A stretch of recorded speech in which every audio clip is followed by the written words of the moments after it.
Hi hello ನಮಸ್ತೆ. ನಿಮ್ಗೆಲ್ಲರೂ ಕೂಡ ಶಬ್ದ ಪಬ್ಲಿಕೇಶನ್ ವತಿಯಿಂದ ನಡೆಯುವಂತಹ ವಿಶೇಷವಾಗಿರ್ತಕ್ಕಂಥ ವಿಡಿಯೋ ನವೋದಯ ಮಾಡೆಲ್ ಕ್ವಶನ್ ಪೇಪರ್ಗೆ ನಿಮ್ಗೆಲ್ಲರಿಗೂ ಆತ್ಮೀಯವಾದಂತಹ ಒಂದು ಸ್ವಾಗತವನ್ನ ಕೋರುತ್ತೇನೆ. ನಾನು ನಿಮ್ಮ DH Nandyal sir.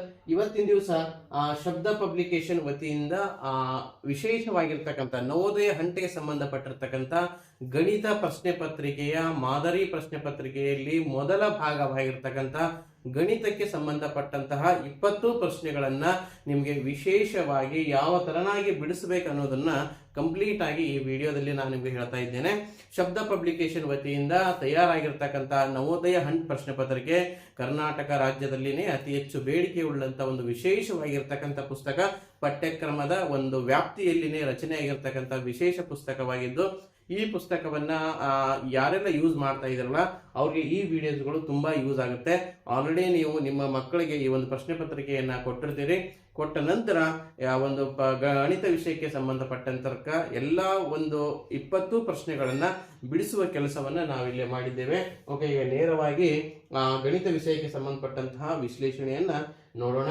First question ಏನಿದೆ ಅಂತ ನೋಡೋದಾದ್ರೆ, ಒಂದು ವಸ್ತುವನ್ನ 10,000ಕ್ಕೆ ಮಾರಿದಾಗ ಉಂಟಾಗುವ ಹಾನಿಯು ಆ ವಸ್ತುವನ್ನು 17,000ಕ್ಕೆ ಮಾರಿದಾಗ ಸಿಗುವ ಲಾಭವು ಹಾನಿಯ 4/3 ಆ ವಸ್ತುವಿನ ಮೂಲ ಬೆಲೆ ಎಷ್ಟು ಎಂಬ ಪ್ರಶ್ನೆಯನ್ನ ಕೇಳಿದ್ದಾರೆ. ನೋಡ್ರಿ, ಬಹಳ ಸಿಂಪಲ್ ಆಗಿರ್ತಕ್ಕಂಥ ಪ್ರಶ್ನೆ ಐತೆ. ಏನ್ ಕೇಳಿದಾರಪ್ಪ ಅಂತಂದ್ರೆ, ಒಂದು ವಸ್ತುವನ್ನ ಇನ್ ಕೇಸ್ ನಾವು 10,000ಕ್ಕೆ ಏನಾದ್ರೂ ಮಾರಾಟ ಮಾಡಿದ್ರೆ ಉಂಟಾಗುವ ಹಾನಿ ಎಷ್ಟೋ ಒಂದು ಹಾನಿ ಉಂಟಾಗುತ್ತೆ ಅಂತ ಅನ್ಕೊಳ್ಳೋಣ. ಇಲ್ಲಿ ಮಾರಾಟ ಬೆಲೆ ಎಷ್ಟು ಕೊಟ್ಟಿದ್ದಾರೆ ಅಂತ ನೋಡೋದಾದ್ರೆ, ಆ ವಸ್ತುವಿನ ಮಾರಾಟ ಬೆಲೆ 10,000 ರೂಪಾಯಿ ಅಂತೇಳಿ ಇಲ್ಲಿ ಕೊಟ್ಟಿದ್ದಾರೆ. ವಸ್ತುವಿನ ಮಾರಾಟ ಬೆಲೆ ಎಷ್ಟಿದೆ? 10,000 ರೂಪಾಯಿ. ಉಂಟಾಗುವಂತ ಹಾನಿ ನನಗೆ ಗೊತ್ತಿಲ್ಲ. ಆ ಹಾನಿಯನ್ನ ನಾನು ಏನ್ ತೆಗೆದುಕೊಳ್ತೀನಿ? X ಅಂತೇಳಿ ತೆಗೆದುಕೊಳ್ತೀನಿ. ಹಾನಿ ಏನಾಗಿರ್ಲಿ? X ಆಗಿರಲಿ. ಓಕೆನಾ? ಇದು ಆ ವಸ್ತುವನ್ನ 17,000ಕ್ಕೆ ಮಾರಿದಾಗ ಸಿಗುವ ಲಾಭವು ಹಾನಿಯ 4/3 ಇನ್ ಕೇಸ್ ಆ ವಸ್ತುನ 10,000ಕ್ಕೆ ಮಾರಾಟ ಮಾಡೋ ಬದಲಿ ಇನ್ನೊಂದು ಮಾರಾಟ ಬೆಲೆಯನ್ನ ಕೊಟ್ಟಿದ್ದಾರೆ. ಅದು ಎಷ್ಟಕ್ಕಂತ ಕೇಳಿದ್ರೆ 17,000 ರೂಗಳಿಗೆ ಇನ್ ಕೇಸ್ ನಾವು ಅದನ್ನ ಏನಾದ್ರೂ ಮಾರಾಟ ಮಾಡಿದ್ರೆ 17,000ಗೆ ನಾವು ಅದನ್ನ ಮಾರಾಟ ಮಾಡ್ತೀವಿ. ಮಾರಾಟ ಮಾಡಿದಾಗ ಉಂಟಾಗುವಂತಹ ಒಂದು ಡಿಫರೆನ್ಸ್ ಏನಾಗುತ್ತೆ? ಇಲ್ಲಿ ಲಾಭ ಆಗುತ್ತೆ. ಈ ಲಾಭ ಎಷ್ಟಾಗುತ್ತೆ ಅಂತ ಕೇಳಿದ್ರೆ ಹಾನಿ ಅಂತ ಕೇಳಿದ್ರೆ X ನ 3/4 ಭಾಗಕ್ಕೆ ಸಮನಾಗಿದೆ ಅಂತೇಳಿ ಕೊಟ್ಟಿದ್ದಾರೆ ಅಲ್ವಾ? ಹಾಗಾದ್ರೆ ಏನಿಲ್ಲ, X ನ 3/4 ಅಂದ್ರೆ 3x/4 ಆಯ್ತು. ಓಕೆನಾ? ಹಾಗಾದ್ರೆ ಇವೆರಡರ ವ್ಯತ್ಯಾಸ ಎಷ್ಟಾಗುತ್ತೆ? ಮೊದಲು 10,000 ಮಾಡ್ತಿದ್ರು, ಆಮೇಲೆ 17,000 ಮಾಡ್ತಾ ಇದ್ದಾರೆ. ಹಾಗಾದ್ರೆ ಡಿಫರೆನ್ಸ್ ಎಷ್ಟಾಯ್ತು? 7,000. ಈ 7,000 ಅನ್ನುವಂಥದ್ದು ಯಾವುದಕ್ಕೆ ಸಮನಾಗಿದೆ ಅಂತ ನಾವು ನೋಡೋದಾಗಿದ್ರೆ, ಯಾವುದಕ್ಕೆ ಸಮನಾಗಿದೆ? ಒಂದು ಹಾನಿ ಪ್ಲಸ್ ಈ ಒಂದು ಲಾಭ 3/3x/4 ಪ್ಲಸ್ x ಇವೆರಡನ್ನ ಸೇರಿಸಿ 7,000 ಆಗುತ್ತೆ. ಯಾಕಂದ್ರೆ ಇವೆರಡರ ಡಿಫ್ರೆಂಟ್ ಅಲ್ವಾ ಅದು. ಆದ್ದರಿಂದ ಆಗ X ನ ಬೆಲೆಯನ್ನು ಕಂಡುಹಿಡಿಯಮ್ಮ. ಕೆಳಗೆ ಏನಿಲ್ಲ ಅಂದ್ರೆ 1 ಇರುತ್ತೆ, divided by 4,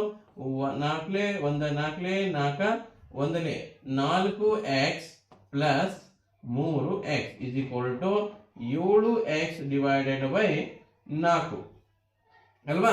is equal to ಯಾವುದಕ್ಕೆ ಸಮನಾಗೈತಿ? ಇದು 7,000ಕ್ಕೆ ಸಮನಾಗಿದೆ. ಹಾಗಾದ್ರೆ 7x ಈಕ್ವಲ್ ಟು ನಾವು ಮಾಡ್ಕೊಂಡ್ರೆ 7,000 ಇದು ಡಿವೈಡೆಡ್ ಬೈ ಇದು ಈ ಕಡೆ ಬಂದ್ರೆ ಗುಂಡ್ಲೆ ಆಗುತ್ತೆ. ಸೊ 28,000 ಆಯ್ತು. 7×4 28,000. ಸೊ X ನ ವ್ಯಾಲ್ಯೂ ಏನಾಗುತ್ತೆ ಅಂತ ನೋಡಿದ್ರೆ ಇದು ಡಿವೈಡೆಡ್ ಬೈ ಆಗುತ್ತೆ. ಡಿವೈಡೆಡ್ ಬೈ ಆದ್ರೆ 28,000 ಡಿವೈಡೆಡ್ ಬೈ 7, 7×4 28,000. ಸೊ X ನ ಬೆಲೆ ಏನ್ ಸಿಕ್ತು? ನನಗೆ 4,000 ರೂಪಾಯಿ ಇಲ್ಲಿ ಸಿಕ್ತು. X ನ ವ್ಯಾಲ್ಯೂ ಏನಿಲ್ಲ? 4,000. ಕೇಳಿದ್ದೇನ್ ಕೇಳ್ಯಾರ? ಆ ವಸ್ತುವಿನ ಮೂಲ ಬೆಲೆ ಏನು ಅಂತ ಕೇಳಿದ್ದಾರೆ. ಹಾಗಾದ್ರೆ ನಾವು ಮಾಡ್ಬೇಕಾಗಿದ್ದೇನಿಲ್ಲ? ಮೂಲ ಬೆಲೆಯನ್ನ ಮಾಡಬೇಕು. ಮೂಲ ಬೆಲೆ ಈಕ್ವಲ್ ಟು ಏನು? ಮಾರಾಟ ಬೆಲೆ ಪ್ಲಸ್ ಆ ವಸ್ತುವಿನಿಂದ ಆದಂತಹ ನಷ್ಟ ಅಲ್ವಾ? ನಷ್ಟ. ಹಾಗಾದ್ರೆ ಮಾರಾಟ ಬೆಲೆ ಎಷ್ಟಿತ್ತು? ಫಸ್ಟ್ 10,000 ರೂಪಾಯಿ ಇತ್ತು. ಪ್ಲಸ್ ನಷ್ಟ ಎಷ್ಟೈತೆ? 4,000 ರೂಪಾಯಿ ನಷ್ಟ ಐತೆ. ಟೋಟಲಿ ಆ ವಸ್ತುವಿನ ಮೂಲ ಬೆಲೆ ಇಸ್ ಈಕ್ವಲ್ ಟು 14,000 ರೂಪಾಯಿ ಸರಿಯಾಗಿರುವಂತಹ ಒಂದು ಉತ್ತರವಾಗಿದೆ ಅಲ್ವಾ? 14,000 ರೂಪಾಯಿ ಆ ವಸ್ತುವನ್ನ ಮಾರಾಟ ಮಾಡಬೇಕಾಗಿರ್ತಕ್ಕಂಥದ್ದು. ಸರಿಯಾದ ಉತ್ತರ ಆಪ್ಷನ್ ಸಿ ಆಪ್ಷನ್ ಸರಿಯಾಗಿರುವಂತದ್ದು. ಕಾನ್ಸೆಪ್ಟ್ ಕ್ಲಿಯರ್ ಅಲ್ವಾ? ಹಾಗಾದ್ರೆ ನೆಕ್ಸ್ಟ್ ಪ್ರಾಬ್ಲಮ್ ಅನ್ನ ನೋಡೋಣ.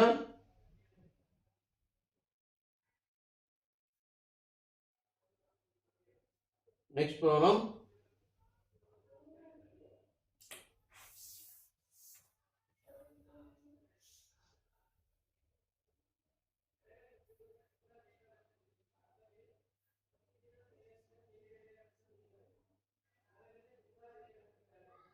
ರೈಟ್. ರೇವತಿಯು ಭಾನುವಾರ ಅಪರಾಹ್ನ 9:30ಕ್ಕೆ ಮಲಗಿ ಮಾರನೇ ದಿನ ಪೂರ್ವಾಹ್ನ 5:50ಕ್ಕೆ ಎದ್ದಳು. ಹಾಗಾದ್ರೆ ಅವಳು ಮಲಗಿದ ಒಟ್ಟು ಸಮಯ ಎಷ್ಟು ಅಂತ ಪ್ರಶ್ನೆಯನ್ನ ಕೇಳಿದ್ದಾರೆ. ರೇವತಿ ಏನ್ ಮಾಡಿದಾಳೆ ಅಂತ ಕೇಳಿದ್ರೆ ಭಾನುವಾರ ದಿವಸ ಮಲಗಿದಾಳೆ. ಯಾವ ಸಮಯಕ್ಕೆ ಮಲಗಿದಾಳೆ ಅಂತ ಕೇಳಿದ್ರೆ ಯಾವಾರ ಭಾನುವಾರ ನೈಟ್ 9:30ಗೆ ರೇವತಿ ಮಲಗಿದಾಳೆ ಅಲ್ವಾ? ಮಲಗಿರ್ತಕ್ಕಂಥ ಒಂದು ಸಮಯ 9:30ವರೆಗೂ ಮಲಗಿಲ್ಲ, 9:30 ಮೇಲೆ ರೇವತಿ ಮಲಗಿದಾಳೆ. ಹಾಗಾದ್ರೆ ಭಾನುವಾರ ಇರುವಂತಹ ಆವತ್ತಿನ ದಿವಸ ನಾವು ಎಲ್ಲಿಗೆ ಎಂಡ್ ಅಂತ ತಿಳ್ಕೊಂತೀವಿ ಅಂದ್ರೆ ಮಧ್ಯರಾತ್ರಿ 12 ಗಂಟೆಗೆ ಆವತ್ತಿನ ದಿವಸ ಎಂಡ್ ಅಂತ ನಾವು ತಿಳ್ಕೊಂತೀವಿ. ಹಾಗಾದ್ರೆ ಮಧ್ಯರಾತ್ರಿ 12 ಗಂಟೆಗೆ ಎಂಡ್ ಆಗೋದಾಗಿತ್ತು ಅಂತಂದ್ರೆ ಮಧ್ಯರಾತ್ರಿ ಅಂದ್ರೆ 12 ಗಂಟೆ. 12 ಗಂಟೆಯಲ್ಲಿ ರೇವತಿ ನೈಟ್ 9:30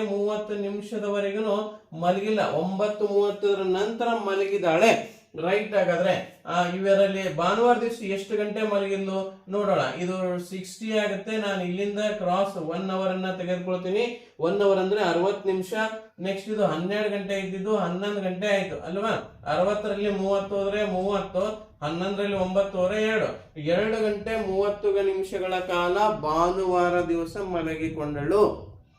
ಮುಂದಿನ ದಿವಸ ಮಾರನೇ ದಿನ ಅಂದ್ರೆ 3ನೇ ದಿನ ಅಲ್ಲ, ನೆಕ್ಸ್ಟ್ ಡೇ ಅಂತ ಅರ್ಥ ಆಗುತ್ತೆ. ಮಾರನೇ ದಿನ ಪೂರ್ವಾಹ್ನ 5:50ಕ್ಕೆ ಎದ್ದಳು.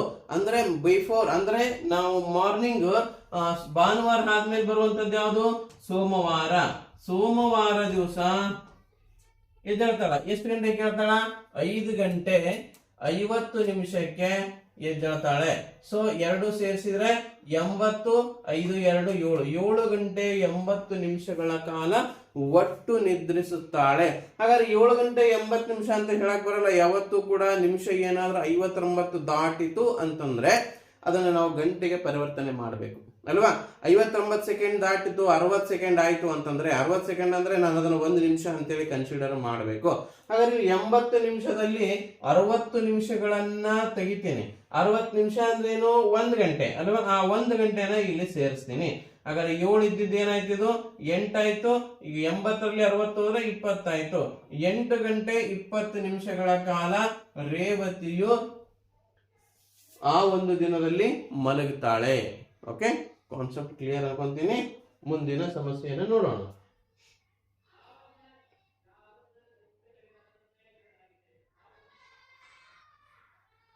ಓಕೆ, ಮುಂದಿನ ಸಮಸ್ಯೆ 43. ಒಂದು ಚತುರ್ಭುಜದ ಪರಿಧಿಯು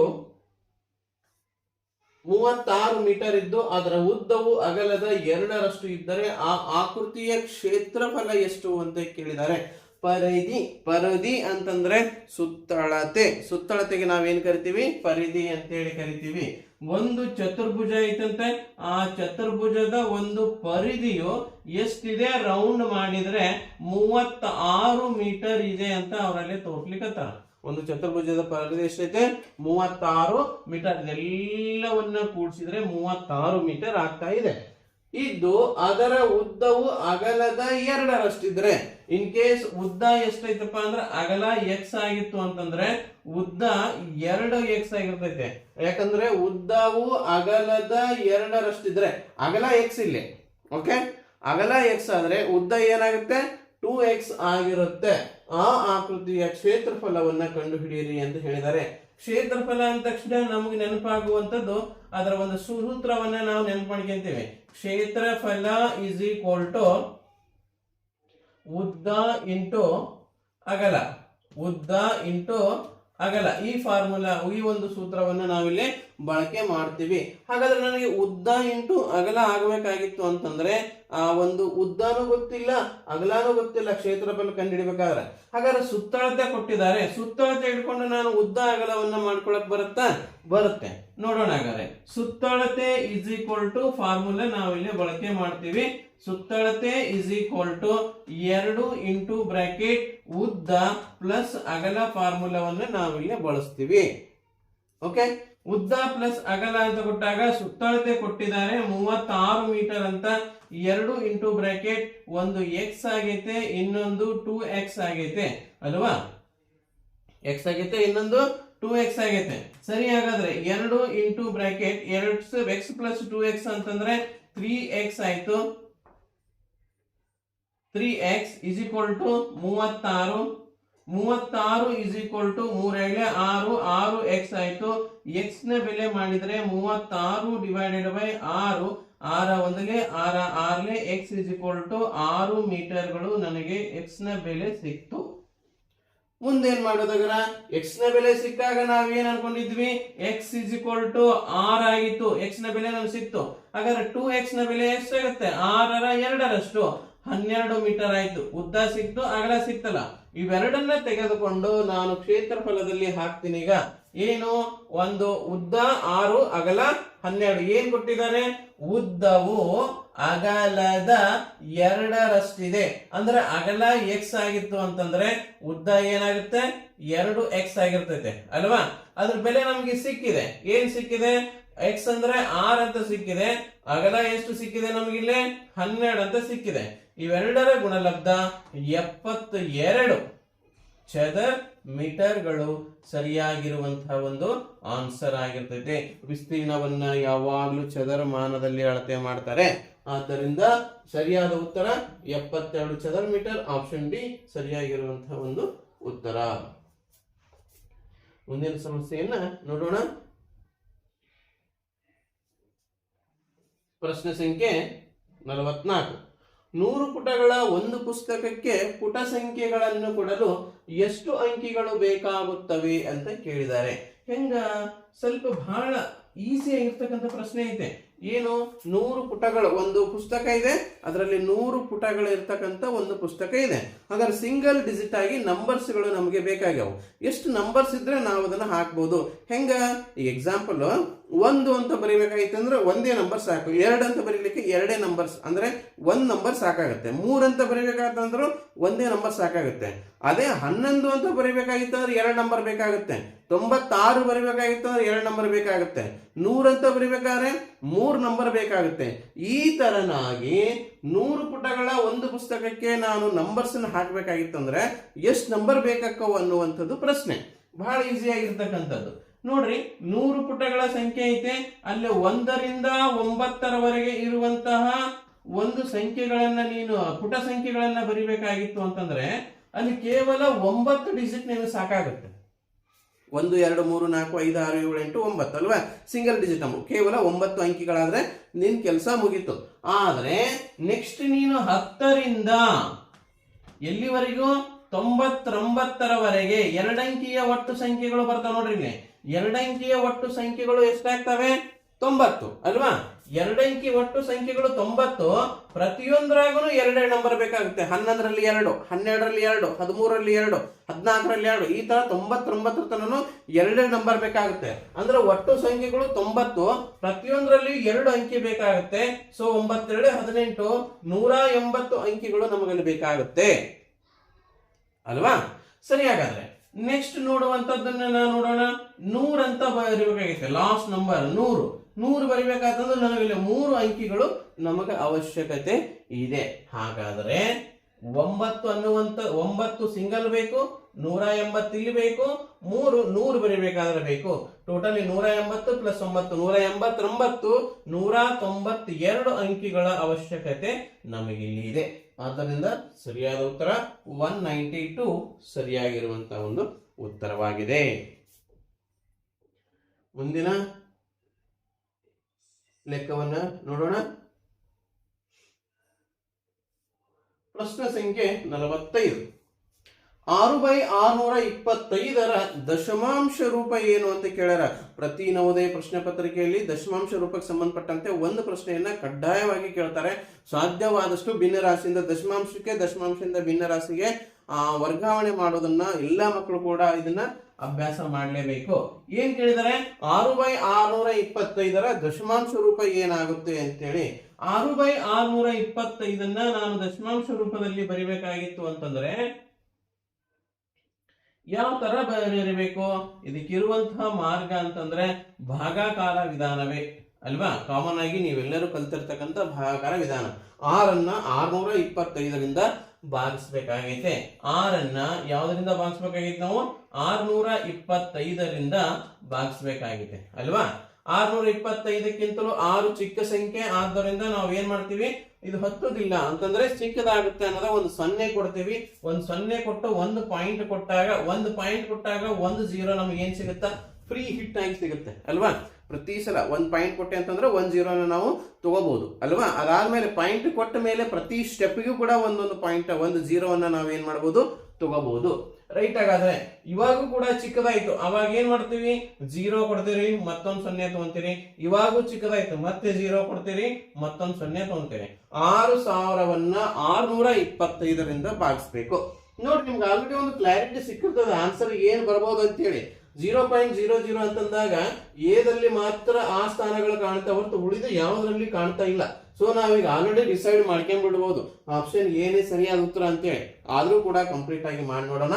625 9 ನೋಡೋಣ. 625 9 ಏನಾಗುತ್ತೆ ನೋಡಿದ್ರೆ 625 ಇಂಟು 9, 5 9 45, ಕ್ಯಾರಿ 4 ಬಂತು, 9 7 18, 19 20 22 ಆಯ್ತು. 6 9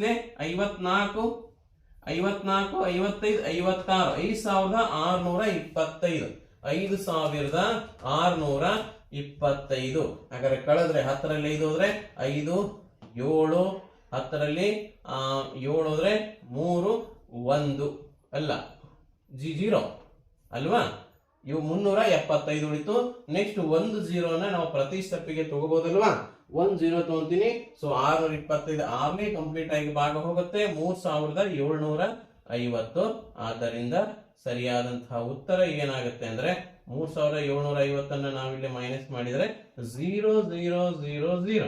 ಸೊ ಸರಿಯಾದ ಉತ್ತರ 0.0096 ಸರಿಯಾಗಿರುವಂತಹ ಒಂದು ಉತ್ತರ.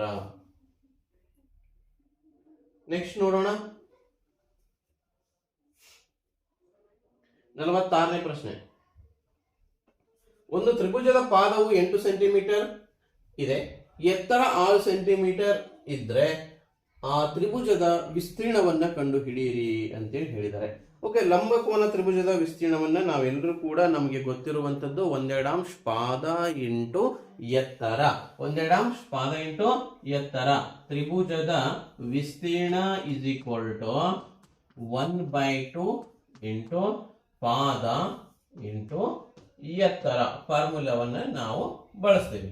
ಕ್ಲಿಯರ್ ಆಗಿದ್ರೆ 1/2ಗೆ 1/2ನೇ ಇರ್ತದ ಇಂಟು ಪಾದವು 8 ಸೆಂಟಿಮೀಟರ್ ಆದರೆ ಮತ್ತು ಎತ್ತರ 6 ಸೆಂಟಿಮೀಟರ್ ಆದರೆ ಪಾದದ ಬೆಲೆಯನ್ನ ಎತ್ತರದ ಬೆಲೆಯನ್ನ ನಾನು ಇಲ್ಲೇ ಹಾಕೊಂಡಿದ್ದೀನಿ. 2 1 2 4 8 4 6 24 ಏನಿದೆ ಎಲ್ಲವೂ ಸೆಂಟಿಮೀಟರ್ ಇದೆ. ಆದ್ದರಿಂದ ಚದರ್ ಸೆಂಟಿಮೀಟರ್ ಸರಿಯಾದ ಉತ್ತರ ಆಪ್ಷನ್ ಎ ಸರಿಯಾಗಿರುವಂತಹ ಒಂದು ಉತ್ತರವಾಗಿದೆ. ತ್ರಿಭುಜದ ವಿಸ್ತೀರ್ಣ = 1/2 ಪಾದ ಇಂಟು ಎತ್ತರ ಫಾರ್ಮುಲಾ ಬಳಸಿದ್ರೆ ನಮಗೆ ನೇರವಾಗಿ ಉತ್ತರ ಸಿಗುತ್ತೆ. ಬಹಳ ಸರಳವಾಗಿರ್ತಕ್ಕಂಥ ಒಂದು ಪ್ರಶ್ನೆ ಇದಾಗಿದೆ. ಮುಂದಿನ ಪ್ರಶ್ನೆ ನೋಡೋಣ. ಸಂಖ್ಯೆ 47. ಏನಿದೆ 47ರಲ್ಲಿ?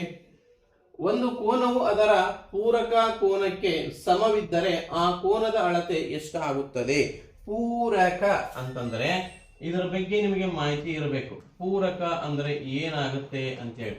ಪೂರಕ ಮೀನ್ಸ್ ಎರಡು ಕೋನಗಳ ಮೊತ್ತ 90 ಡಿಗ್ರಿಗೆ ಸಮನಾದರೆ ಅವುಗಳನ್ನ ನಾವು ಏನಂತ ಕರಿತೀವಿ ಅಂತಂದ್ರೆ ಪೂರಕ ಕೋನಗಳು ಅಂತೇಳಿ ಕರಿತೀವಿ. ಎರಡು ಕೋನಗಳನ್ನ ಕೂಡಿಸಿದ್ರೆ ಎಷ್ಟು ಬರಬೇಕು? 90 ಡಿಗ್ರಿ ಬರಬೇಕು. 90 ಡಿಗ್ರಿ ಅಂತಂದ್ರೆ ಎಕ್ಸಾಂಪಲ್ ಇಲ್ಲಿ ಒಂದು ಲಂಬ ಕೋನ ಅಂತ ತಿಳ್ಕೊಂತೀವಿ 90 ಡಿಗ್ರಿ ಅಂತಂದ್ರೆ ಇದ್ರಲ್ಲಿ ಏನಾಗುತ್ತಂತೆ ಎರಡು ಸಮವಾಗಿದಂತೆ, ಇದರ ಪೂರಕ ಇದು, ಇದರ ಪೂರಕ ಇದು, ಅವೆರಡು ಒಂದಕ್ಕೊಂದು ಬಾಜು ಇರುವಂತದಕ್ಕೆ ನಾವೇನ್ ಕರಿತೀವಿ ಪೂರಕ ಅಂತ ಹೇಳಿ ಕರಿತೀವಲ್ಲ. ಇದನ್ನು ಎಕ್ಸ್ ಆಗಿದ್ರೆ ಇದನ್ನು ಎಕ್ಸ್ ಆಗಿರ್ತಂತ. ಹಾಗಾದ್ರೆ x plus x is equal to 90 degree ಆಗುತ್ತೆ ಅಲ್ವಾ. ಹಾಗಾದ್ರೆ 2x ಇಸ್ ಈಕ್ವಲ್ ಟು 90 ಆಗುತ್ತೆ. ಎಕ್ಸ್ ನ ವ್ಯಾಲ್ಯೂ ಎಷ್ಟಾಗುತ್ತೆ ಅಂತ ನೋಡೋದಾದ್ರೆ 90 ಡಿವೈಡೆಡ್ ಬೈ 2, 2 1 ಜ 245 ಜ ಅಲ್ವಾ. ಆನ್ಸರ್ ಎಷ್ಟು ಬಂತಾಗರ ಎಕ್ಸ್ ನ ವ್ಯಾಲ್ಯೂ 45. ಹಾಗಾದ್ರೆ ಸರಿಯಾದ ಉತ್ತರ ಆಪ್ಷನ್ ಎ ಸರಿಯಾಗಿದೆ. ನೆನಪಿರ್ಲಿ, ಪೂರಕ ಪರಿಪೂರಕ ಇವೆರಡಕ್ಕೂ ಕೂಡ ಕನ್ಫ್ಯೂಸ್ ಮಾಡ್ಕೋಬೇಡ್ರಿ. ಪೂರಕ ಬೇರೆ, ಪರಿಪೂರಕ ಬೇರೆ. ಪರಿಪೂರಕ ಅಂತಂದ್ರೆ ಎರಡು ಕೋನಗಳ ಮೊತ್ತ 180 ಡಿಗ್ರಿಗೆ ಸಮನಾಗಿತ್ತು ಅಂತಂದ್ರೆ ಅವೆರಡು ಪಕ್ಕದಲ್ಲಿದ್ದು ಅವೆರಡನ್ನು ಕೂಡಿಸಿರ 180 ಆಗ್ತಾ ಇತ್ತು ಅಂತಂದ್ರೆ ಅವುಗಳಿಗೆ ನಾವು ಪರಿಪೂರಕ ಅಂತ ಕರಿತೀವಿ. ಪೂರಕ ಅಂತ ನಾನು ಕರಿಬೇಕಾಗಿತ್ತು ಅಂತಂದ್ರೆ 90 ಡಿಗ್ರಿ, ಎರಡು ಕೋನಗಳ ಮೊತ್ತ 90 ಡಿಗ್ರಿ ಸಮನಾಗಿತ್ತು ಅಂತಂದ್ರೆ ಅದಕ್ಕೆ ನಾನು ಪೂರಕ ಕೋನ ಅಂತೇಳಿ ಕರಿತೀವಿ. ಓಕೆ, ಹೆಸರು ಸಣ್ಣದು, ಪೂರಕ ಹೆಸರು ಸಣ್ಣದು, ಬೆಲೆನು ಸಣ್ಣದು. ಪರಿಪೂರಕ ಹೆಸರು ದ್ವಾಡದು, ಬೆಲೆನು ದ್ವಾಡದು. ಪರಿಪೂರಕ ಇನ್ನೊಂದು ಒಂದು ಹೆಸರನ್ನು ಕೂಡ ಕರೀತಾರೆ, ಸಂಪೂರಕ ಅಂತ ಕೂಡ ಅದಕ್ಕೆ ಕರೀತಾರೆ. ಸೊ ಸಂಪೂರಕ ಬಗ್ಗೆ ನಮಗೆ ಹೇಳಿಲ್ಲ ಅಂತ ಹೇಳಿ ನೀವು ಕನ್ಫ್ಯೂಸ್ ಆಗ್ಬೇಡ್ರಿ, ಎರಡು ಒಂದೇ ಅರ್ಥವನ್ನು ನಾವು ಕೊಡ್ತವೆ. ನೆಕ್ಸ್ಟ್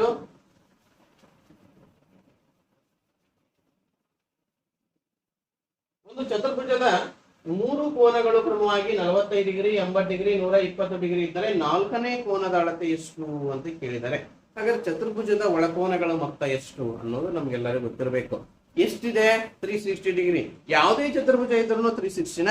ಎಸ್, ಯಾವುದೇ ಚತುರ್ಭುಜ ತಗೋರಿ ಅದರ ಒಳಕೋನಗಳ ಮೊತ್ತ 360 ಇರ್ಲೇಬೇಕು. 360 ಡಿಗ್ರಿ ಇರ್ಲೇಬೇಕು. ಯಾವ್ದಾದ್ರಾಗಿರೋ ಚತುರ್ಭುಜ, ಚೌಕ ತಗೋರಿ, ಆಯತ ತಗೋರಿ, ರೋಂಬಸ್ ತಗೋರಿ ಅಥವಾ ಟ್ರಾಪಿಜ ತಗೋರಿ, ಯಾವ ತಗೊಂಡ್ರು 360 ಆಗಿರ್ಲೇಬೇಕು. ಇಲ್ಲೊಂದು ಚತುರ್ಭುಜ ಅಂತ ಕೊಟ್ಟಿದ್ದಾರೆ. ಆ ಚತುರ್ಭುಜದ ಮೂರು ಕೋನಗಳನ್ನ ಕೊಟ್ಟಿದ್ದಾರೆ. ಎಷ್ಟು ಕೊಟ್ಟಿದ್ದಾರೆ? 45 ಡಿಗ್ರಿ ಒಂದನೇ ಕೋನ ಇದೆ ಅಂತ, ಎರಡನೇ ಕೋನ 80 ಡಿಗ್ರಿ ಇದೆ, ಮೂರನೇ ಕೋನ 120 ಡಿಗ್ರಿ ಇದೆ, ಹಾಗೂ ನಾಲ್ಕನೇ ಕೋನ ಗೊತ್ತಿಲ್ಲ. ಎಕ್ಸ್ ಎಲ್ಲವನ್ನ ಸೇರಿಸಿದ್ರೆ ನನಗೆ ಎಷ್ಟು ಸಿಗಬೇಕು? 360 ಡಿಗ್ರಿ ಆಗಬೇಕು. ಯಾಕೆ? ಚತುರ್ಭುಜದ ಒಳಕೋನಗಳ ಮೊತ್ತ 360 ಡಿಗ್ರಿ. 4 ಸೇರಿದ್ರೆ ನನಗೆ 360 ಆಗಬೇಕು. ಅವರು ಇವೆಲ್ಲವನ್ನ ಕೂಡಿಸಿದ್ರೆ 120 plus 80 200 plus 45 245 plus x is equal to 360 degree ಆಗುತ್ತೆ ಅಲ್ವಾ. ಎಕ್ಸ್ ನ ವ್ಯಾಲ್ಯೂ ನಾವು ಮಾಡ್ಕೋಬೇಕಾಗಿತ್ತು ಅಂತಂದ್ರೆ 360 degree minus 245 equal to x ನ ಬೆಲೆಯನ್ನ ನಾವು ಮಾಡ್ತೀವಿ. 10ರಲ್ಲಿ 5 ಹೋದ್ರೆ 5 ಆಯ್ತು. ನೆಕ್ಸ್ಟ್ 6 5 ಹೋದ್ರೆ 1, ನೆಕ್ಸ್ಟ್ 115 ಡಿಗ್ರಿ ಏನಿದು ಅಂತಂದ್ರೆ ಎಕ್ಸ್ ನ ವ್ಯಾಲ್ಯೂ ಆಯಿತು. ಕ್ಲಿಯರ್ ಅಲ್ವಾ? ಎಕ್ಸ್ ನ ವ್ಯಾಲ್ಯೂ 115 ಡಿಗ್ರಿ. ಮುಂದುವರೆದಂತೆ ನೆಕ್ಸ್ಟ್ ಪ್ರಾಬ್ಲಮ್ ಅನ್ನ ನೋಡೋಣ. ಪ್ರಶ್ನೆ ಸಂಖ್ಯೆ 49.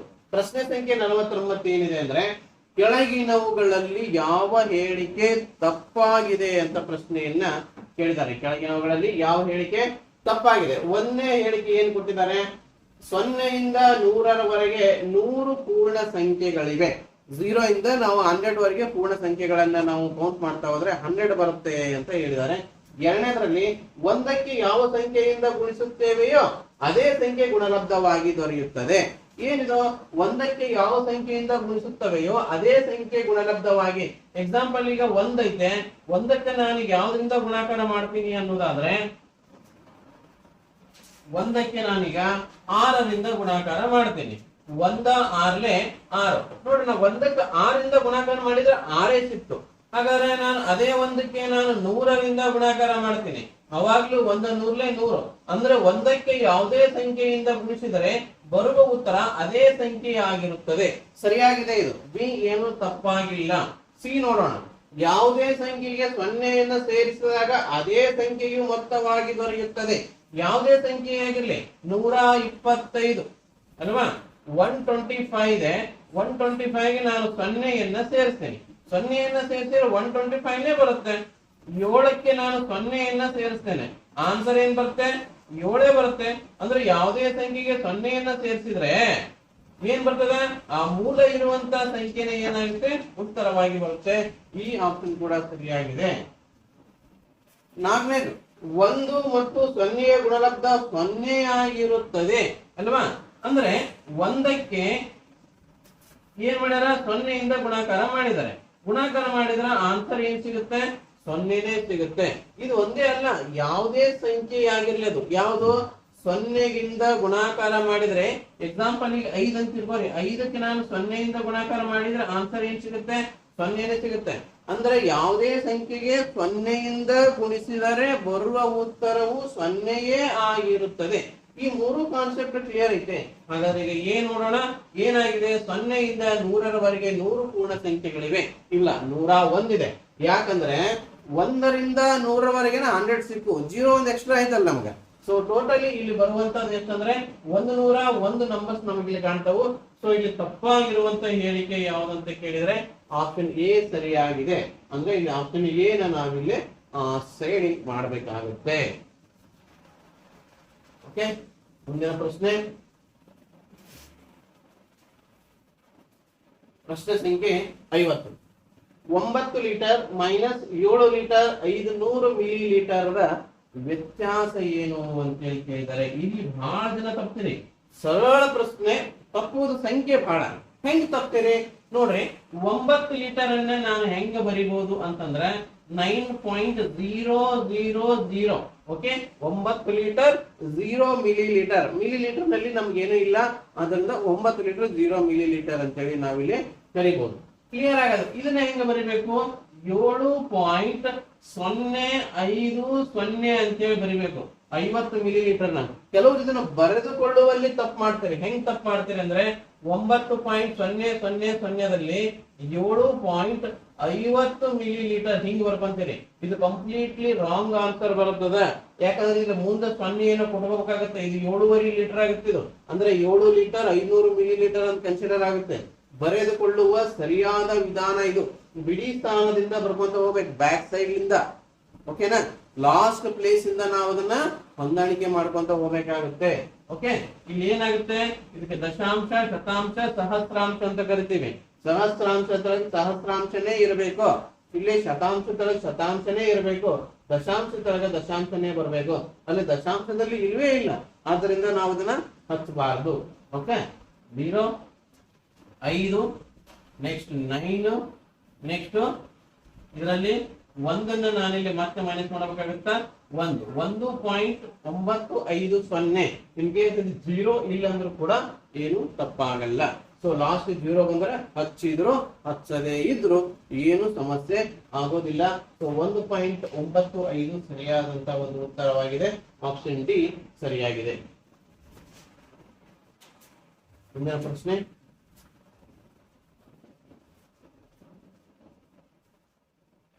51ನೇದು ಏನಿದೆ, 8,35,756 4,56,053 ಹಾಗೂ 3,07,503 ಮೊತ್ತಕ್ಕೆ ಸಮನಾಗಿಸಲು ಎಷ್ಟನ್ನು ಕಳೆಯಬೇಕು ಅಂತ ಕೇಳಾರ. ಬಹಳ ಸಿಂಪಲ್ ಆಗಿರ್ತಕ್ಕಂಥ ಲೆಕ್ಕ, ಕೂಡಿಸೋ ಕಳೆಯ ಲೆಕ್ಕದಲ್ಲಿ ಕೇಳಿಬಿಟ್ಟಾರ ಅಲ್ವಾ. ಏನ್ ಮಾಡ್ಬೇಕು, ಇವೆರಡರ ಮೊತ್ತವನ್ನ ತೆಗಿಬೇಕಾಗಿತ್ತು. ಫಸ್ಟ್ ಇವೆರಡರ ಮೊತ್ತವನ್ನ ಇದರಲ್ಲಿ ಮೈನಸ್ ಮಾಡಿದ್ರೆ 8,35,756 ಮೈನಸ್ ಮಾಡಿದ್ರೆ ಆನ್ಸರ್ ನಮ್ಗೆ ಸಿಕ್ತು. ಸೊ ಏನ್ ಮಾಡಮು, ಇವೆರಡರ ಮೊತ್ತವನ್ನ ತೆಗೆದುಕೊಳ್ಳೋಣ. ಏನು, 4,56,053 ಪ್ಲಸ್ 3,07,503. ಇವೆರಡರ ಮೊತ್ತ ತೆಗೆದ್ರೆ 3 3 6 5 5 6 6 12 1 13 5 1 6 4 3 7. ಸೊ 7,63,556 ಇವೆರಡರ ಮೊತ್ತ ಆಯ್ತು. ಈಗ ಇದು 8,35,756ಕ್ಕೆ ಸಮ ಆಗ್ಬೇಕಂತ. ಸಮ ಆಗ್ಬೇಕಾದ್ರೆ ಏನ್ ಮಾಡ್ಬೇಕು, ಇವೆರಡರ ಡಿಫ್ರೆನ್ಸ್ ಅನ್ನ ಕಳೆದ್ರೆ ಎಷ್ಟನ್ನ ಕೂಡಿಸ್ಬೇಕು ಅನ್ನೋದು ನಮ್ಗೆ ಸಿಗುತ್ತೆ. ಸೊ ಇದನ್ನ 8,35,756 ಇದರಲ್ಲಿ ಇದನ್ನ ನಾನು ಮೈನಸ್ ಮಾಡ್ತೀನಿ. 7,63,556 ಮೈನಸ್ ಮಾಡ್ತೀನಿ. 6 0 0 2 2. ನೆಕ್ಸ್ಟ್ 13ರಲ್ಲಿ 6 ಕಳಿತೀವಿ. ಸೊ 4 3 7 ಸೊ 0 72,200 ನನಗಿಲ್ಲಿ ಸೇರಿಸಬೇಕಾಗಿರ್ತಕ್ಕಂಥ ಸಂಖ್ಯೆ ಆಗಿದೆ. ಆಪ್ಷನ್ ಬಿ ಸರಿಯಾಗಿರುವಂತಹ ಒಂದು ಉತ್ತರ. ಮುಂದುವರೆದಂತೆ ನೆಕ್ಸ್ಟ್ ಪ್ರಾಬ್ಲಮ್ ಅನ್ನ ನೋಡೋಣ. ಪ್ರಶ್ನೆ ಸಂಖ್ಯೆ 52. ಮೊದಲ 5 ಸಹಜ ಸಂಖ್ಯೆಗಳ, ಸಹಜ ಅಂತಂದ್ರೆ ಸ್ವಾಭಾವಿಕ ಸಂಖ್ಯೆಗಳು, ನಾವು ಕಾಮನ್ ಆಗಿ ಬಳಸುವಂತ ಸಂಖ್ಯೆಗಳಿಗೆ ಸಹಜ ಸಂಖ್ಯೆಗಳು, ಕಾಮನ್ ನಂಬರ್ಸ್ ಅಂತ ನಾವು ಕರಿತೀವಲ್ವಾ, ಅದು ಮೊದಲ 5 ಸಹಜ ಸಂಖ್ಯೆಗಳನ್ನ 10 ರಿಂದ 20ರ ಒಳಗಿನ ವಿಭಾಜ್ಯ ಸಂಖ್ಯೆಗಳ ಮೊತ್ತದಲ್ಲಿ ಕಳೆದಾಗ ಸಿಗುವ ವ್ಯತ್ಯಾಸವೇನು ಅಂತ ಕೇಳಿದಾಗ, ಇವೆರಡರ ಒಂದು ಡಿಫ್ರೆನ್ಸ್ ನಮ್ಗೆ ಗೊತ್ತಿರಬೇಕು. ಇದ್ರಲ್ಲಿ ಏನ್ ಗೊತ್ತಿರಬೇಕು ನನಗೆ, ಸಹಜ ಸಂಖ್ಯೆಗಳಂದ್ರೆ ಏನು ಅಂತ ಗೊತ್ತಿರಬೇಕು. ಏನು ಮೊದಲ 5 ಸಹಜ ಸಂಖ್ಯೆಗಳು, ಮೊದಲ 5 ಸಹಜ ಸಂಖ್ಯೆಗಳ ಗುಣಲಬ್ಧ. ಮೊದಲ 5 ಸಹಜ ಸಂಖ್ಯೆಗಳಂತಂದ್ರೆ ಯಾವುದು, 1 ಅಲ್ವಾ, next 2, next 3, next 4, next 5, next counting numbers ಅಂತ ಕರಿತೀವಲ್ಲ, ಮೊದಲ 5 ಸಹಜ ಸಂಖ್ಯೆಗಳು. ಇವುಗಳ ಗುಣಲಬ್ಧ 1 2 2 2 3 6 6 4 24 24 ಇಲ್ಲೇ 125 ಇವುಗಳ ಗುಣಲಬ್ಧ. ನೆಕ್ಸ್ಟ್ ಇವುಗಳ ಗುಣಲಬ್ಧವನ್ನ 10 ರಿಂದ 20ರ ಒಳಗಿನ ವಿಭಾಜ್ಯ ಸಂಖ್ಯೆಗಳ ಮೊತ್ತದಲ್ಲಿ, ವಿಭಾಜ್ಯ ಅಂತಂದ್ರೆ ಭಾಜ್ಯ ಸಂಖ್ಯೆಗಳು, ಓಕೆನಾ, ಅವಿಭಾಜ್ಯ ಮತ್ತು ವಿಭಾಜ್ಯ ಸಂಖ್ಯೆಗಳು ಅಂತ ಕರಿತೀವಿ. ವಿಭಾಜ್ಯ ಸಂಖ್ಯೆಗಳಂದ್ರೆ ಭಾಜ್ಯ ಸಂಖ್ಯೆಗಳು. 10 ರಿಂದ ಅಂತಂದ್ರೆ 10 ಕೌಂಟ್ ಆಗುತ್ತೆ, ಸೊ 10. ನೆಕ್ಸ್ಟ್ ಮೊತ್ತದಲ್ಲಿ ಅಂದನ ಪ್ಲಸ್ ಆಗುತ್ತೆ, ಇವೆಲ್ಲ ಇಂಟು ಆಗ್ತಾ ಇದ್ವು ಅಲ್ವಾ, ಇವೆಲ್ಲ ಏನಾಗಿದ್ದು ಇಂಟು ಆಗಿದ್ದು, ಮೊತ್ತದಲ್ಲಿ ಅಂದ್ರೆ ಪ್ಲಸ್ ಆಗುತ್ತೆ 10. ನೆಕ್ಸ್ಟ್ 11 ಬರಲ್ಲ, ಯಾಕೆ ಬರಲ್ಲ ಅಂದ್ರೆ ಅದು ಅವಿಭಾಜ್ಯ ಸಂಖ್ಯೆ. ನೆಕ್ಸ್ಟ್ 12 ಬರುತ್ತೆ, ನೆಕ್ಸ್ಟ್ 13 ಬರಲ್ಲ, ಅವಿಭಾಜ್ಯ ಸಂಖ್ಯೆ. 14 ಬರುತ್ತೆ, ನೆಕ್ಸ್ಟ್ 15 ಬರುತ್ತೆ, ನೆಕ್ಸ್ಟ್ ಬರುವಂತದ್ದು 16 ಬರುತ್ತೆ. 17 ಬರಲ್ಲ, ಯಾಕಂದ್ರೆ ಅದು ಅವಿಭಾಜ್ಯ ಸಂಖ್ಯೆ. ನೆಕ್ಸ್ಟ್ ಬರುವಂತದ್ದು 18 ಬರುತ್ತೆ, ನೆಕ್ಸ್ಟ್ 19 ಬರಲ್ಲ, ಯಾಕೆ ಬರಲ್ಲ ಅಂತಂದ್ರೆ ಅದು ಅವಿಭಾಜ್ಯ ಸಂಖ್ಯೆ. 20 ಬರಲ್ಲ, ಯಾಕೆ ಬರಲ್ಲ ಅಂದ್ರೆ 20ರ ಒಳಗಿನ, ಒಳಗಿನ ಅಂತಂದ್ರೆ ಕೌಂಟ್ ಮಾಡಬಾರ್ದು, ಹೊರಗಿನ ಅಂದ್ರೆ ಕೌಂಟ್ ಮಾಡಬೇಕು, ಓಕೆ ಇಲ್ವಾ. ಇವೆಲ್ಲವನ್ನ ನಾನು ಕೂಡಿಸ್ತೀನಿ, ಏನಾಗುತ್ತೆ ಮೊದಲು ಬಿಡಿ ಸ್ಥಾನದಲ್ಲಿ ಇರುವ ಸಂಖ್ಯೆಗಳನ್ನ ನಾನು ಇಲ್ಲಿ ಕೂಡಿಸೋಣ. 8 2 10 ಆಯ್ತು, 10 6 4 10 ಆಯ್ತು, 20 20 ಇದೊಂದು 5 25 25 10 20 30 40 50 60 60 ಒಂದು 25 85. ಸೊ ಆನ್ಸರ್ ಎಷ್ಟಾಯ್ತು ಇದ್ರದ್ದು 85. ಇವೆರಡರ ವ್ಯತ್ಯಾಸ ಕೇಳಿದಾನೆ, ವ್ಯತ್ಯಾಸದ ವರ್ಗ. ವ್ಯತ್ಯಾಸ ನೋಡಿದ್ರೆ 120 ಮೈನಸ್ 85, 120 ಮೈನಸ್ 85. ಎರಡನ್ನ ನಾವು ಮೈನಸ್ ಮಾಡಿದ್ರೆ ಎಷ್ಟಾಗುತ್ತಾ, ಇಲ್ಲೊಂದು 15 ಅಲ್ಲೊಂದು 20 35, ಓಕೆನಾ. 35ರ ವರ್ಗ ಮಾಡ್ರಿ ಅಂತ ಪ್ರಶ್ನೆಯನ್ನು ಕೇಳಿದ್ದಾರೆ. ನಾವು ಆನ್ಸರ್ ನೋಡಿದಾಗ ಇನ್ ಕೇಸ್ 35 ನೋಡ್ರಿ, 35 ಪಟ್ಟನ ಆನ್ಸರ್ನ ಹಾಕಿಬಿಡ್ತೀವಿ. ವರ್ಗವನ್ನ ನಾವು ಹಾಕಬೇಕಾಗೈತೆ.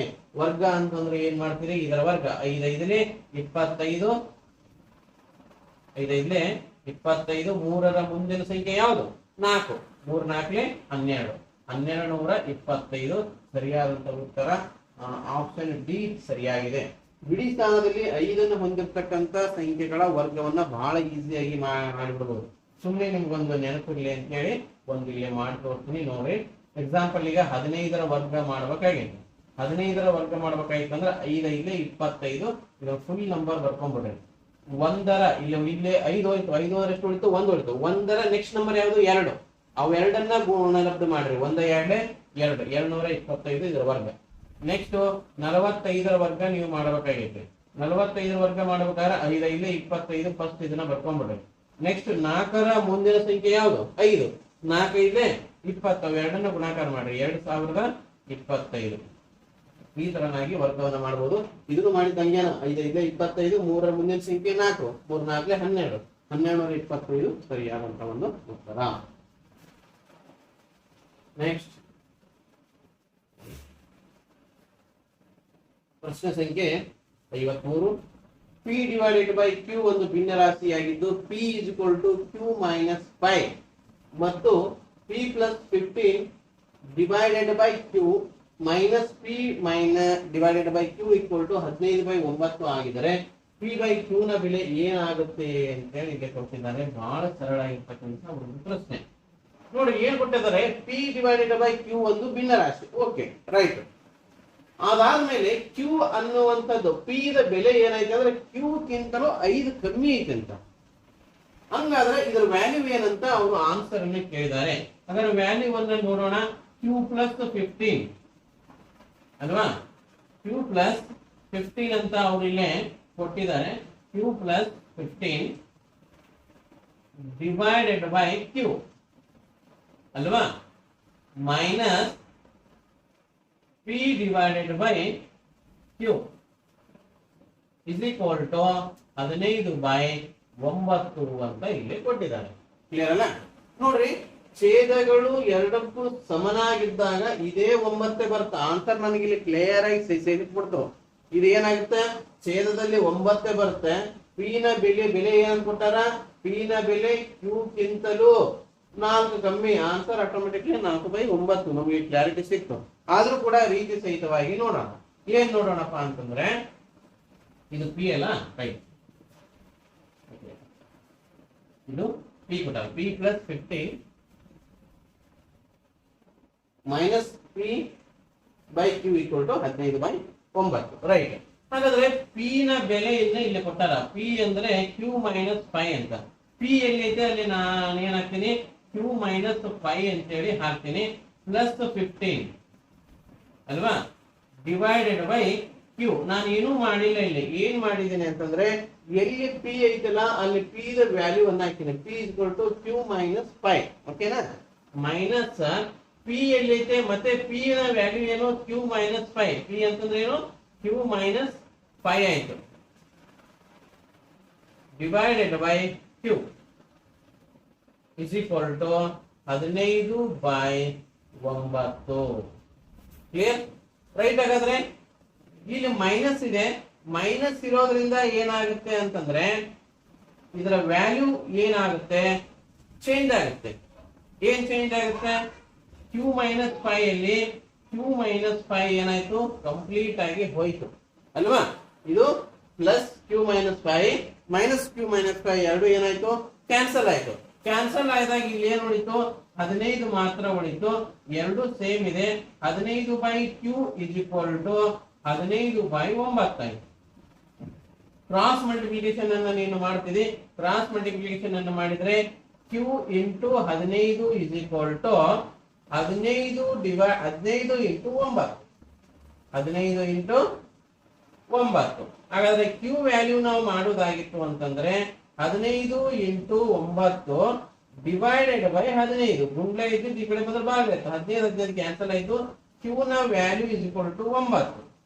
Q ನ ವ್ಯಾಲ್ಯೂ ಏನಾಗದೆ 9. ಆಲ್ರೆಡಿ ನಾನು ನಿಮ್ಗೆ ಹೇಳಿದ್ದೆ, ಲೆಕ್ಕ ಮಾಡಿದ್ರೆ ಇದು ಆನ್ಸರ್ ಬರುತ್ತೆ ಅಂತ ಹೇಳಿ.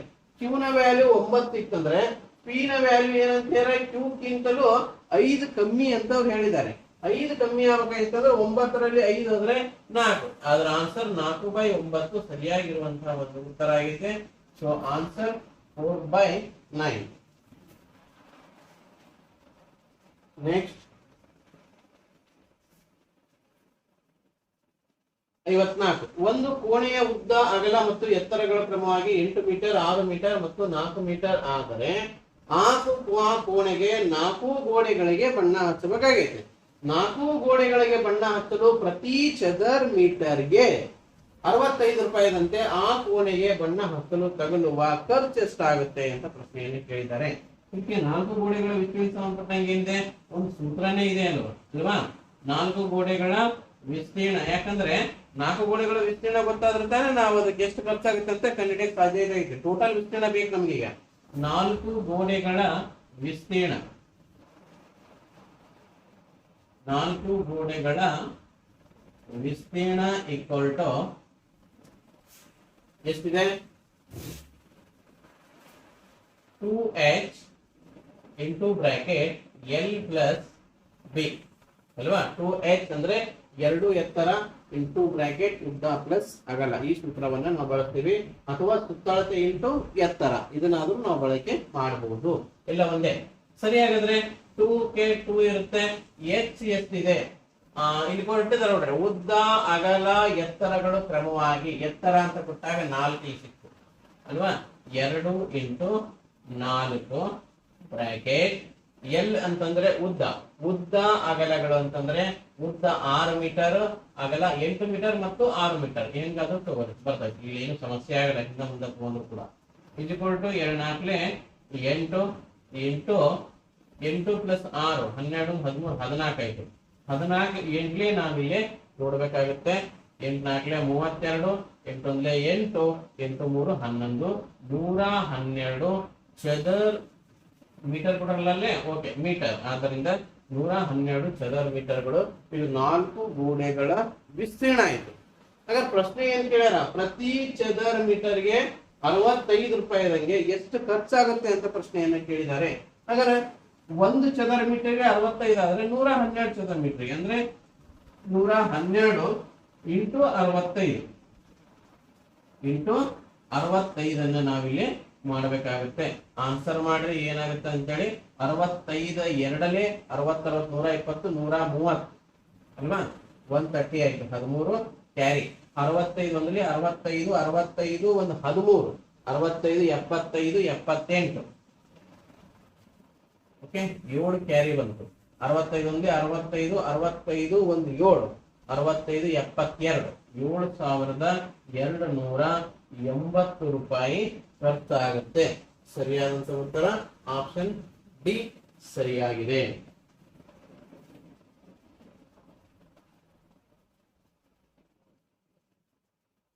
ನೆಕ್ಸ್ಟ್ ಪ್ರಶ್ನೆ 55ನೇದು ಬಹಳ ಸಿಂಪಲ್ ಆಗಿರ್ತಕ್ಕಂಥದ್ದು. 8.1/2 ಇಂಟು 3 ಇದು ಒಂದು ಭಾಗ ಇದೆ. ಓಕೆ, ಇದರಲ್ಲಿ 8.1/2 ಇಂಟು 2 ಮೈನಸ್ ಮಾಡಿದ್ರೆ ಎಷ್ಟು ಬರುತ್ತೆ? ಇಲ್ಲಿ ಬ್ರಾಕೆಟ್ ಇಲ್ಲ, ನಾನು ಬ್ರಾಕೆಟ್ ಅನ್ನ ಹಾಕೊಂಡಿದ್ದೀನಿ, ಅಂದ್ರೆ ಮೈನಸ್ ಕಿನ ಮುಂಚೆ ಬರೋದು, ಯಾಕಂದ್ರೆ ನಾವು ಬಾಡ್ಮಾಸ್ ಕ್ರಿಯೆ ಪ್ರಕಾರ ಮೊದಲ ಗುಣಾಕಾರ ಮಾಡ್ತೀವಲ್ವಾ. ಗುಣಾಕಾರ ಮಾಡಬೇಕಾಗಿತ್ತು ಅಂತಂದ್ರೆ ಈ 3 ಭಾಗದಲ್ಲಿ 2 ಭಾಗ ಕಳೆದ್ರೆ ಎಷ್ಟು ಭಾಗ ಉಳಿತು? 1 ಭಾಗ ಉಳಿತು. ಬಹಳ ಸಿಂಪಲ್ ಆಗಿರ್ತಕ್ಕಂಥ ಆನ್ಸರ್, ನೀವು ಲೆಕ್ಕ ಮಾಡದೆ ಆನ್ಸರ್ ಮಾಡಬಹುದು. 8/1/2 ಇದ್ರ ಆನ್ಸರ್ ಅಲ್ವಾ. ಯಾವ ತರನಾಗಿ, ಓಕೆ ನಾನು ಮಿಶ್ರ ಮಾಡಿ ಮಾಡ್ತೀನಿ ಅಂದ್ರೂ ಮಾಡ್ಬೋದು, ಏನು ಸಮಸ್ಯೆ ಇಲ್ಲ. ನೋಡ್ರಿ 8.1/2 ಇಂಥವೆಷ್ಟದವು? 3 ಅದಾವ ಅಂತ. ಇದರಲ್ಲಿ 8.1/2 2 ಕಳೆದ್ರೆ 8.1/2 ನಮಗೆ ಉಳಿತು ಕಾಮನ್ ಆಗಿ. ಓಕೆ, ಇದನ್ನ ರೀತಿ ಸಹಿತ ಆದ್ರೂ ಮಾಡಿ. ರೀತಿ ಸಹಿತ ಮಾಡ್ಬೇಕಾದ್ರೆ ಏನ್ ಮಾಡ್ತೀವಿ, ಇದನ್ನ ಮಿಶ್ರ ಭಿನ್ನರಾಶಿ ಇದನ್ನ ವಿಷಮ ಭಿನ್ನರಾಶಿಯಾಗಿ ಮಾಡ್ತೀವಿ. 8 16 1 17/2 into 3 minus 8 16 1 17/2 into 2. Clear? Next ಇವೆರಡು ಕಟ್ತಾ ಹೋಗಲ್ಲ, 17 ಅಲ್ವಾ, 51 divided by 2 minus 17 34 divided by 2. 51ರಾಗ 34 ಹೋದ್ರೆ ಎಷ್ಟು ಉಳಿತು? 17 ಉಳಿತು. 17/2 ಇದು ವಾಪಸ್ ನಾವು ಮಿಶ್ರ ಭಿನ್ನರಾಶಿ ಇಟ್ರೆ 2 8 16 1 ಉಳಿತು. 8.1/2 ಆಪ್ಷನ್ ಎ ಸರಿಯಾಗಿರುವಂತಹ ಒಂದು ಉತ್ತರ. ನೆಕ್ಸ್ಟ್, ದೊಡ್ಡ 4 ಅಂಕಿಯ ಮತ್ತು 3 ಅಂಕಿಯ ಸಂಖ್ಯೆಗಳ ಗುಣಲಬ್ಧ ಅಂತ ಕೇಳಿದ್ದಾರೆ. ಹಾಗಾದ್ರೆ ನೀವು ಯಾವಾಗ್ಲೂ ಅಂದಾಜನ್ನ ಮಾಡ್ಬೇಕಾತಂದ್ರೆ ಗಮನದಲ್ಲಿ ಇಟ್ಟಿಟ್ಕೋರಿ, ವಾಕ್ಯಾನವನ್ನ ಸರಿಯಾದ ರೀತಿಯಿಂದ ಓದಬೇಕು. ಏನ್ ಕೊಟ್ಟಿದ್ದಾರೆ ಅಂತಂದ್ರೆ ಗುಣಲಬ್ಧವನ್ನ ಗರಿಷ್ಠ ಸ್ಥಾನಕ್ಕೆ ಅಂದಾಜು ಮಾಡಿ ಅಂತ ಕೊಟ್ಟಿದ್ದಾರೆ. ಅಂದ್ರೆ ಮೊದಲ ಅಂದಾಜು ಮಾಡಿ ಗುಣಲಬ್ಧ ಮಾಡಬೇಕು ಅಥವಾ ಗುಣಲಬ್ಧ ಮಾಡಿ ಅಂದಾಜನ್ನ ಮಾಡಬೇಕು ಅನ್ನುವಂಥದ್ದು ಬಹಳ ಮುಖ್ಯ ಆಗಿರುತ್ತದೆ. ನೋಡ್ರಿ 2022-23ರಲ್ಲಿ 2 ಪ್ರಶ್ನೆಗಳನ್ನ ಕೇಳಿದ್ರು. ಏನ್ ಕೇಳಿದ್ರಪ್ಪ ಅಂತಂದ್ರೆ, ನವೋದಯದಲ್ಲಿ ಸಂಬಂಧಪಟ್ಟಂತೆ ಪ್ರಶ್ನೆಯನ್ನ ಕೇಳಲಾಗಿತ್ತು. ಯಾವ ತರ? ಅಂದಾಜಿನ ಮೊತ್ತ ಬೇರೆ, ಮೊತ್ತದ ಅಂದಾಜು ಬೇರೆ. ಆದ್ರಿಂದ ಮೊತ್ತದ ಅಂದಾಜು ಅಂದ್ರೆ ಆ ಸಂಖ್ಯೆಗಳನ್ನ ಮೊದಲು ಕೂಡಿಸಿ ಆಮೇಲೆ ಅಂದಾಜು ಮಾಡಬೇಕು. ಅಂದಾಜಿನ ಮೊತ್ತ ಅಂತ ಕೇಳಿದ್ರೆ ಮೊದಲ ಅಂದಾಜು ಮಾಡ್ರಿ, ಆಮೇಲೆ ಮೊತ್ತ ಮಾಡ್ರಿ. ಓಕೆ ಅಲ್ವಾ? ಸರಿಯಾದ ರೀತಿಯಿಂದ ಆ ಒಂದು ವ್ಯಾಖ್ಯಾನವನ್ನು ನಾವಿಲ್ಲಿ ಓದಬೇಕು. ಏನ್ ಕೊಟ್ಟಿದ್ದಾರೆ? ಗುಣಲಬ್ಧವನ್ನ ಗರಿಷ್ಠ ಸ್ಥಾನಕ್ಕೆ ಅಂದಾಜು ಮಾಡಿ ಅಂತ ಹೇಳ್ಯಾರ. ಹಾಗಾದ್ರೆ ಗುಣಲಬ್ಧ ಮಾಡೋಣ.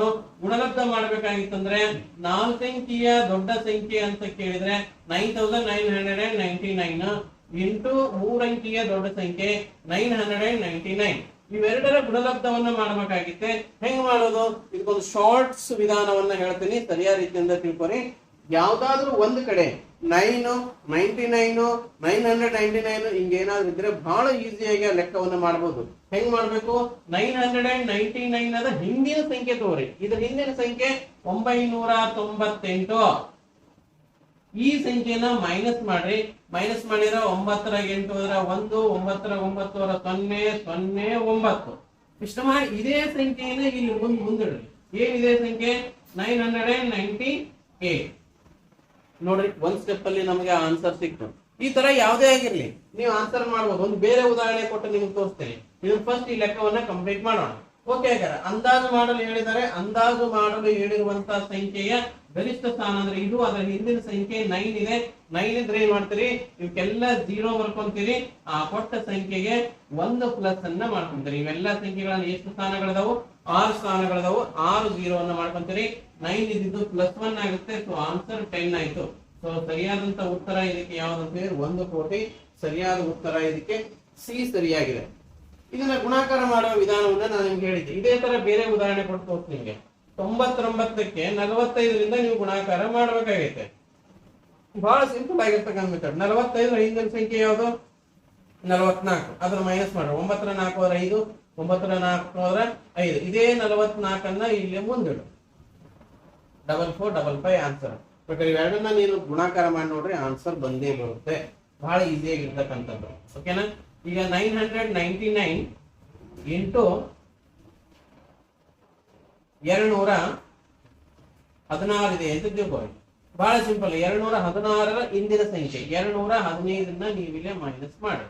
215ನ್ನ ಮೈನಸ್ ಮಾಡಿದ್ರೆ 9 ರ 5 ಹೋದ್ರೆ 4, 9 ರ 1 ಹೋದ್ರೆ 8, 9 ರ 2 ಹೋದ್ರೆ 7. ಇದೇ ಸಂಖ್ಯೆನೇ ಇಲ್ಲಿ ಮುಂದಿಡ್ರಿ. 215ನ್ನ ಮುಂದಿಡ್ರಿ. ಕ್ಯಾಲ್ಕುಲೇಟರ್ ತಗೋರಿ, ಲೆಕ್ಕ ಮಾಡ್ರಿ. ಈ ಆನ್ಸರ್ ಬರಲೇಬೇಕು ಅಲ್ವಾ? ಹಾಗಾಗಿ ವೆರಿ ಸಿಂಪಲ್ ಆಗಿರ್ತಕ್ಕಂಥ ಮೆಥಡ್ ಅನ್ನ ನೀವು ಫಾಲೋ ಮಾಡಬಹುದು. ನವೋದಯದಲ್ಲಿ ಟೈಮ್ ಉಳಿಯುತ್ತೆ ನಿಮಗೆ. ಓಕೆನಾ? ಮುಂದಿನ ಸಮಸ್ಯೆ ನೋಡೋಣ.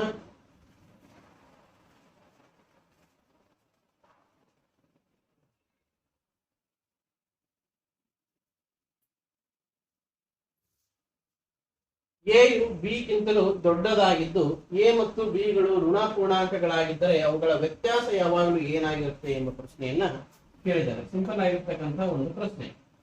ಎ ಬಿ ಗಿಂತಲೂ ದೊಡ್ಡದಾಗಿತ್ತಂತ. ಹೆಂಗ? ನೀನು ವ್ಯಾಲ್ಯೂ ಏನಾರ ಹಾಕ್ರಿ, ಏನ್ ಹಾಕಿದ್ರು ಸಹಿತವಾಗಿ ಎದ ವ್ಯಾಲ್ಯೂ ಟೋಟಲಿ ಬಿ ಗಿಂತ ದೊಡ್ಡದು. ಎ ಮತ್ತು ಬಿ ಗಳು ಋಣಪೂರ್ಣಾಂಕಗಳು.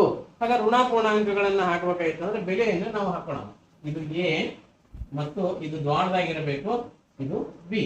ಎ ಬಿ ಕೆಲ ದ್ವಾಡದು ಅಂತಂದ್ರೆ ಇನ್ ಕೇಸ್ ಇದು ಏನಾದ್ರೂ -2 ಆಗಿತ್ತು ಅಂತ ಇಟ್ಕೊಳ್ಳಿ. ಇದ್ರ ಬೆಲೆ ಏನಾಗಿರ್ತದೆ? -3 ಆಗಿರ್ತೈತಿ. ಇದ್ರ ಬೆಲೆ -2 ಆಗಿದ್ರೆ ಇದ್ರ ಬೆಲೆ ಏನಾಗಿರುತ್ತೆ?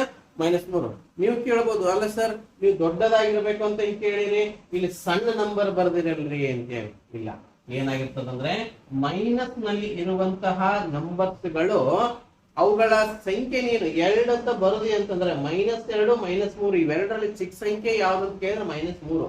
ಮೈನಸ್ ನಲ್ಲಿ ಹೋದಂಗೆ ನಂಬರ್ಗಳ ವ್ಯಾಲ್ಯೂ ಏನಾಗುತ್ತೆ ಅಂದ್ರೆ ಕಡಿಮೆ ಆಗುತ್ತೆ. ಓಕೆನಾ? ಅಂದ್ರೆ ಈಗ ಎರಡನ್ನ ನಾವು -1 ದ್ವಾಡ್ದು ಅಥವಾ -100 ದ್ವಾಡ್ದು ಅಂತ ನಾವು ನೋಡಿದ್ರೆ -1 ದ್ವಾಡ್ದು. ಓಕೆ, ಮೈನಸ್ ನಲ್ಲಿರೋ ನಂಬರ್ಗಳ ವ್ಯಾಲ್ಯೂ ಏನಾಗುತ್ತೆ ಅಂದ್ರೆ ಉಲ್ಟಾ ಆಗುತ್ತೆ. ಇಲ್ಲಿ ಬರೀ ಪ್ಲಸ್ ಮತ್ತು 2 ಪ್ಲಸ್ ಕೊಟ್ಟಿದ್ರು ಅಂತಂದ್ರೆ ಇವಾಗ ಇದು ದೊಡ್ಡದಾಗುತ್ತೆ ಅಲ್ವಾ?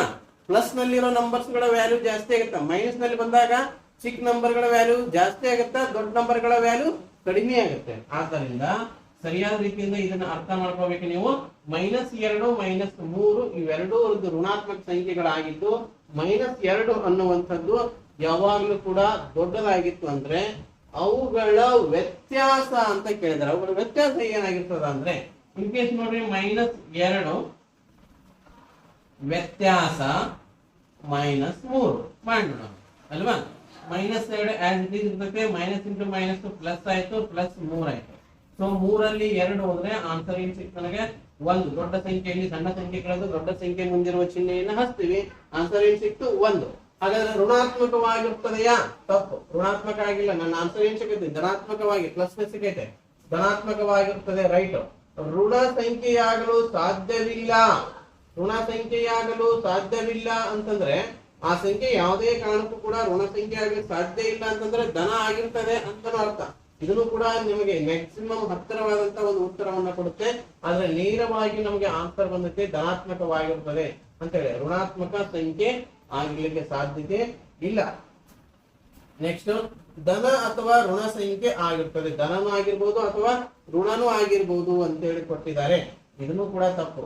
ಏನ್ ಬರುತ್ತೆ? ಪ್ಲಸ್ ಅಲ್ಲಿ ಬರುತ್ತೆ. ಇದು ಒಂದು ಸಾಧ್ಯತೆ ಐತೆ, ಯಾಕಂದ್ರೆ ಋಣ ಸಂಖ್ಯೆಯಾಗಲು ಸಾಧ್ಯವಿಲ್ಲ. ಹಾಗೆ ಋಣ ಸಂಖ್ಯೆ ಆಗಲು ಸಾಧ್ಯವಿಲ್ಲ ಅಂದ್ರೆ ಧನ ಆಗಿರುತ್ತೆ ಅಂತಾನೆ ಅರ್ಥ ಅಲ್ವಾ? ಆದ್ದರಿಂದ ಎರಡು ಆಪ್ಷನ್ಗಳು ಇದಕ್ಕೆ ಹೊಂದಿಕೆಯಾಗುತ್ತವೆ. ಆದ್ದರಿಂದ ಸೊ ನೆಕ್ಸ್ಟ್ ಪ್ರಶ್ನೆಯನ್ನ ನೋಡೋಣ. ಪ್ರಶ್ನೆ ಪತ್ರಿಕೆಯ ಸಂಖ್ಯೆ ಏನಾಗುತ್ತೆ?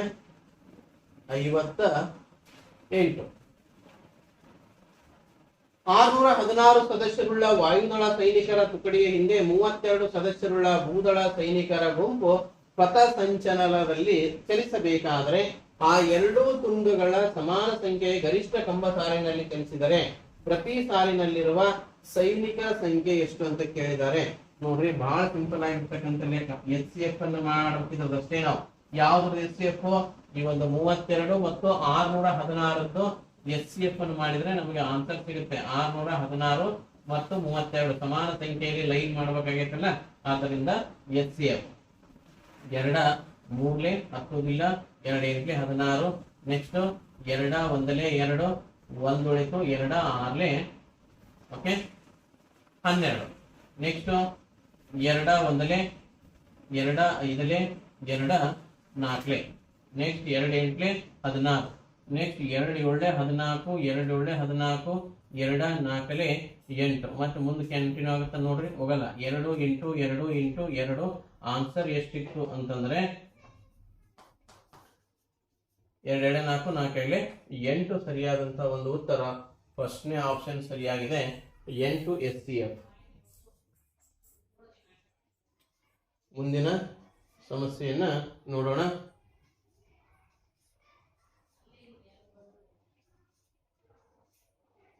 ಪ್ರಶ್ನೆ ಸಂಖ್ಯೆ 59. 59ರಲ್ಲಿ ಏನಿದೆ ಅಂತ ನೋಡಿದ್ರೆ,